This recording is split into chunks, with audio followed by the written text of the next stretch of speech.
This video is for people who are going through a spiritual awakening right now.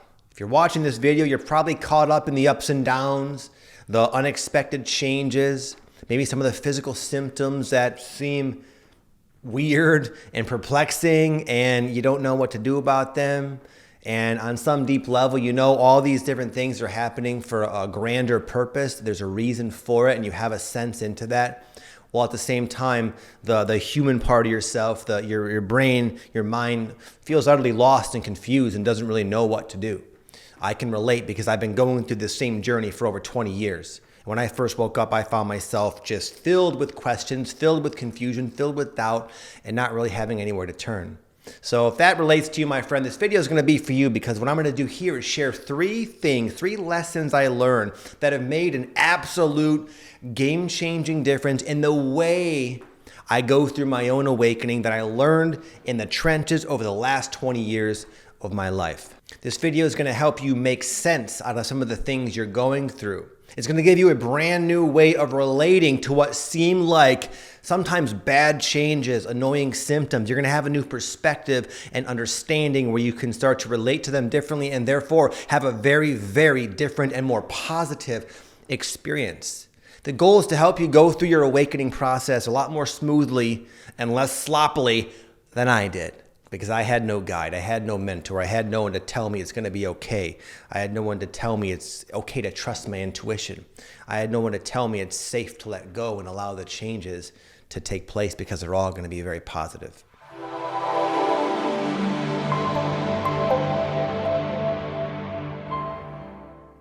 Hey, what's going on, my friends? Welcome back to another video. My name is Victor Oddo. Welcome if you're a brand new subscriber. Welcome back if you've been following me for a while. This video is all about helping people navigate their spiritual awakening journey.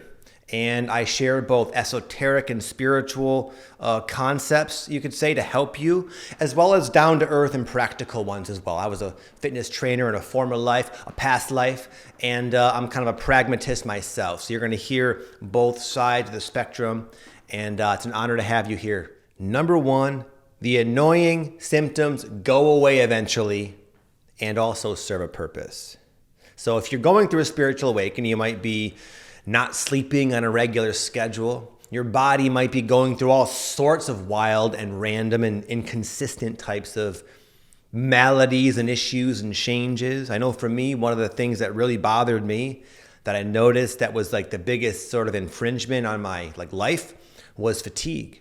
I had this awakening when I was like 20 years old and I was exhausted. I felt like I was 100 years old. I would literally say, I feel like I'm 100 years old. What's going on with me? Why am I so tired? And I would think, am I working out too hard? Am I not eating enough protein? Like, what is it? And it didn't make sense. The chronic extreme fatigue I would feel. You might also be noticing energy moving in your body that you didn't know was something that could happen. And that can be a little bit alarming. Like, what the hell is going on?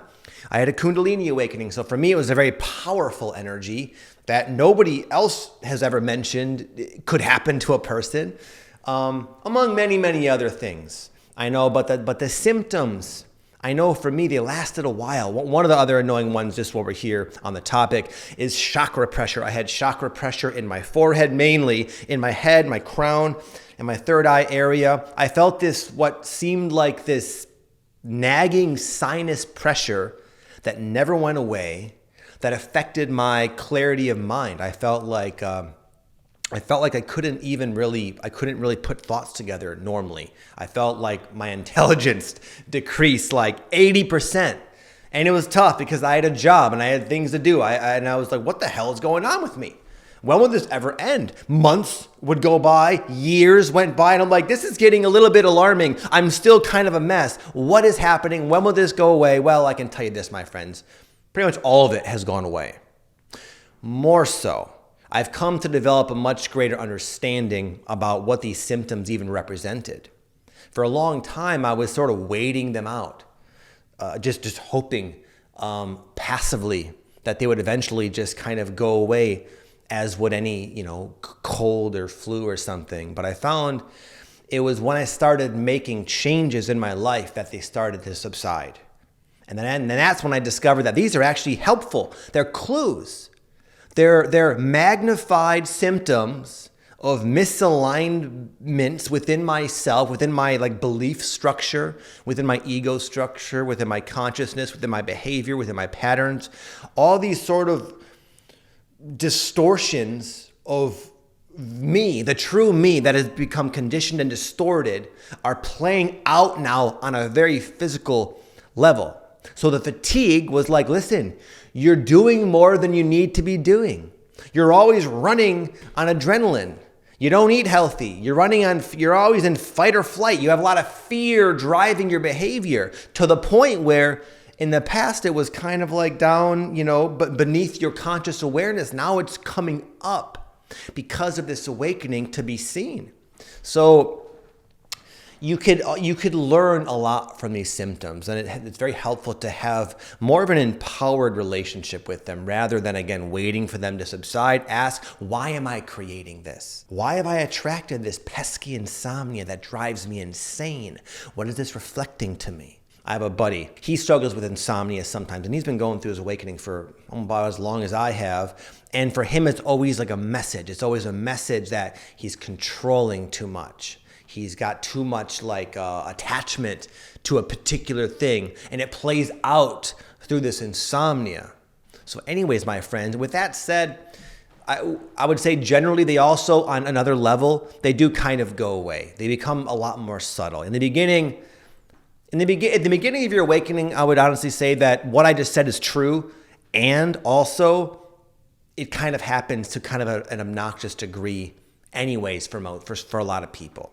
So there are general symptoms of this purification of your nervous system that will play out. However, you can also learn from them. So it's kind of a balanced approach. On one hand, they will go away. I do get little glimpses of them. Fatigue, where I don't sleep very well, not really the chakra pressure, and many of the other ones, it's not really phasing me. Just know that while they are there in your life, you can learn a lot from them about yourself. The second thing I learned is that I'm a lot more powerful than I thought. And you are too. Earlier in my awakening, and maybe yours as well, there was a lot of what I would call magic. There's this strong sense that I was being guided everywhere, and it was kind of obvious. A book would fall into my lap synchronistically, and it would have this information that would be very relevant and appropriate to exactly where I was on my journey, as an example. And things would just kind of unfold in this way. And after a couple of years like this, I found myself always waiting to be told, guided into what to do. But I got to this juncture maybe 10 years into my awakening where at that point I really felt entitled to more of a magical, graceful life. I was still healing, still going through changes. Still, my life was not what I wanted financially. I still wasn't really living my purpose. And I thought, man, something's got to give.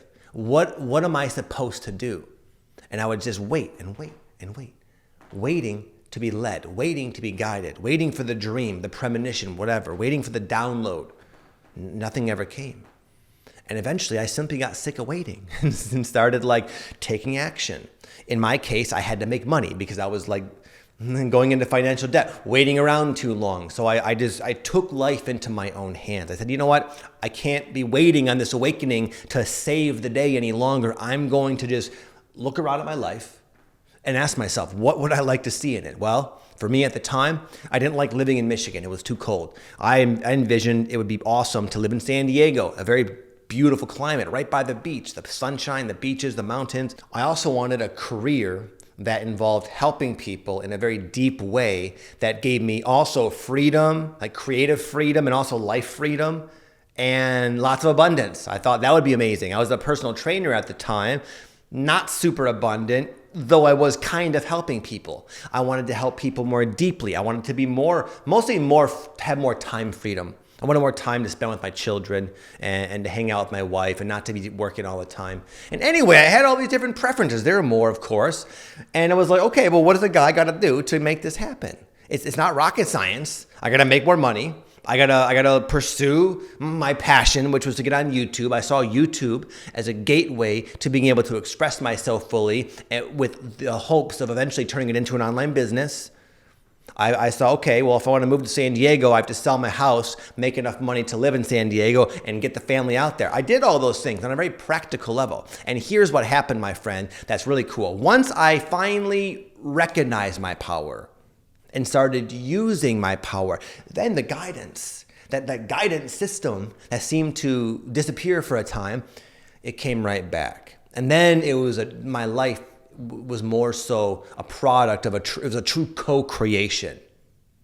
Before it was the other way around. I was waiting, I was following whatever, and then it's about stepping into your power and knowing it. And I realized looking back, I could have done that a long time ago.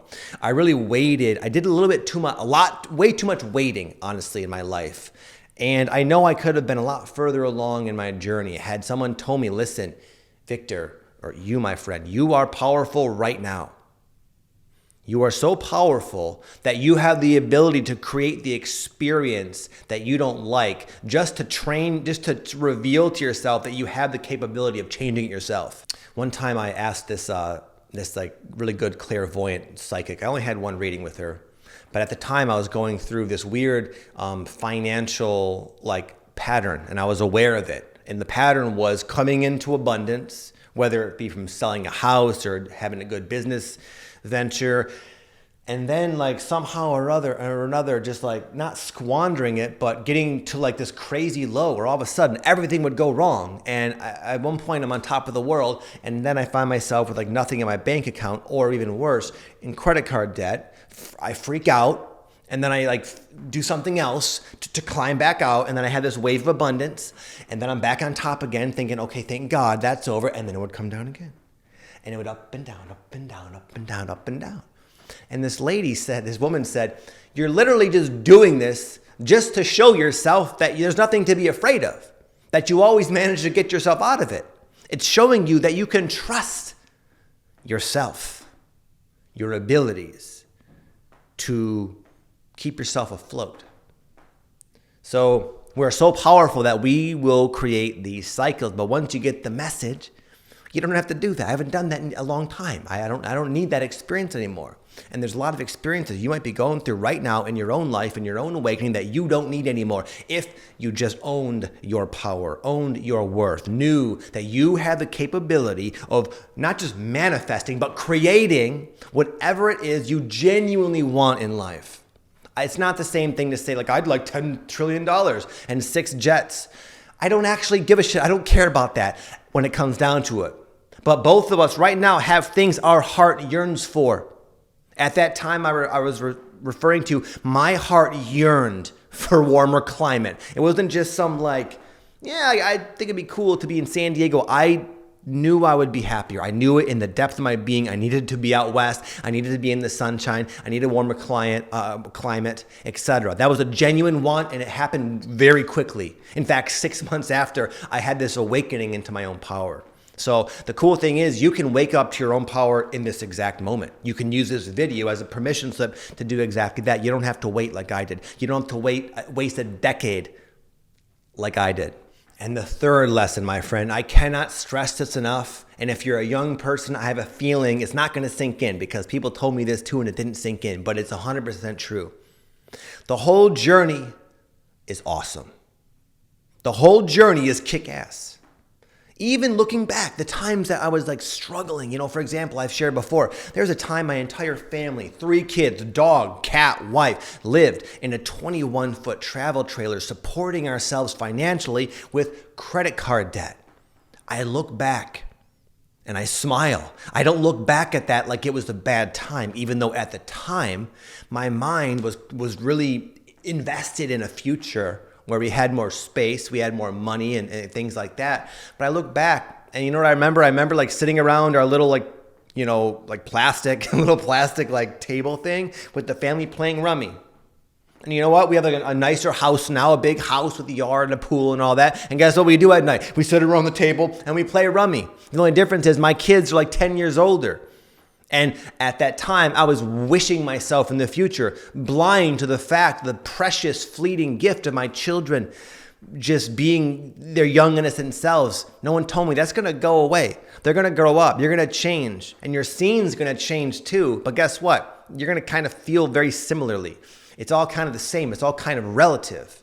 I've been in like poverty, and I've been in like I would say more abundance than normal people have, and everything in between. And it's all kind of, it all settles in to this kind of baseline. Another thing is that I know it can be tempting to chase enlightenment, or it's so exhilarating to have like a spiritual breakthrough. It's like hard not to want that again tomorrow, and the next day, and the next day, and the next day, and the next day, and the next day, and the next day, and the next day. And what I found is that there's always more. It's like our shadow, at least to me, the more I do shadow work, and this 20 years of shadow work, the more it seems to be there. The more dysfunction I discover within myself. And now I do my best to kind of let my life unfold sort of naturally, without willing myself towards enlightenment, towards whatever the next future goal happens to be. Because when we do that, we miss it. We miss the moment. I just watched and listened to this podcast with Joe Rogan and Elon Musk just yesterday on the way home. And it was kind of cool. You know, Elon Musk was talking about his new truck. He's got this new Tesla truck that's bulletproof, and kind of a funny thing. And Joe Rogan's like, "Oh yeah, will it withstand the force of a bow and arrow? Have a real powerful bow and arrow. I would like to see what happens with that." And Elon Musk's like, "Yeah, I don't know, man. Want to bet $1 that it doesn't phase it at all?" And Joe's like, "Oh, you're on." And they're like, and then Elon Musk said something like, "Do you have the bow right now?" And Joe's like, "In a matter of fact, I do." He said, "Let's go try it right now. I'm parked outside." And he went and said, "There's no time like the present." And they went and they shot the truck, and sure enough, it barely made a dent, and they had a fun. But the point is, when you're in the present moment, you get to shoot arrows at bulletproof cars, and it's fun. No, but you're more open to all the different cool things that are available in each and every moment. You know, for me, looking back, there was so much available that I missed. Just being truly present and aware of playing with my kids. Like, that is something that I'll never get again. I can't get that again. They're older. Most of them are older now. That time is gone. And no, I was there. If it was happening right now with what I know now, I would be 10 times more there, 10 times more present. I know there's things you want in your life, but what do you have in your life right now that you haven't really noticed? That you haven't really looked at and taken a breath and said, "Wow. Thank you." All of us have blessings. All of us have abundance. It's all relative. There's nowhere to go. The only place you go is deeper within yourself. And the deeper you go within yourself, the more availability of presence you have to enjoy the simple moment that we all have before us right now. So wake up, my friends, and smell the roses. Wake up and smell the coffee in the morning, and be grateful, because it doesn't get any better than this. All of it is just a state of consciousness.